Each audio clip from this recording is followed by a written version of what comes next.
और अब खबर जांजगीर चांपा से है, जहां गर्मी के साथ ही जल संकट भी गहराने लगा है। घर घर पानी पहुंचाने के लिए जलावर्धन योजना 6 साल पहले शुरू हुई थी, लेकिन ये अब तक पूरी नहीं हुई है। पानी की टंकी का निर्माण सालों से अधूरा पड़ा है। कहा यह जा रहा है कि ठेकेदार ने काम अधूरा छोड़ दिया। गर्मी में अब भी टैंकर के जरिए पानी पहुंचाया जा रहा है। नगर निगम ने कोई ठोस कदम भी नहीं उठाए। हमारे मोहल्ले में बहुत ज़्यादा समस्या है। नहर जब तक चलती है तब तक पानी तो मिल जाता है, उसके बाद पानी के लिए त्राही त्राही मच जाता है। पीने की पानी तक के उपलब्ध नहीं हो पाता और लोग कपड़े ये धोने या घर सफाई वगैरह के लिए पानी बिल्कुल मिलता ही नहीं।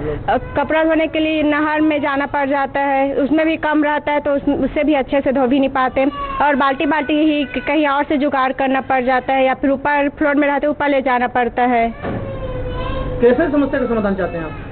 कि नल यानी कि नगर पालिका उसका ध्यान दे कि या नलकूप जो लगा है उसमें डेली पानी ही आए। जांजगीर नला नगर पालिका में आपने सफेद हाथी नहीं देखा होगा, लेकिन हम आपको बता रहे हैं कि आखिर सफेद हाथी है क्या। जल आवर्धन योजना के तहत यह पानी टंकी किसी सफेद हाथी से कम नहीं। आप देख रहे हैं जिस तरह से यह पानी टंकी एक हाथी से भी बड़ा बन रहा है, लेकिन अब तक यह पिछले 5 सालों से काम बंद पड़ा हुआ है। ठेकेदार यहां से भाग गए हैं, लेकिन अब तक यहां नगर पालिका प्रशासन ने किसी तरह के ठेकेदार के ऊपर कार्रवाई न कर पाए। माना कहीं न कहीं नगर पालिका के उदासीनता को उजागर करती है और जिम्मेदार आखिर क्यों इस तरह के लापरवाह ठेकेदार के ऊपर कार्रवाई नहीं कर पा रही, ये सोचने वाली बात है।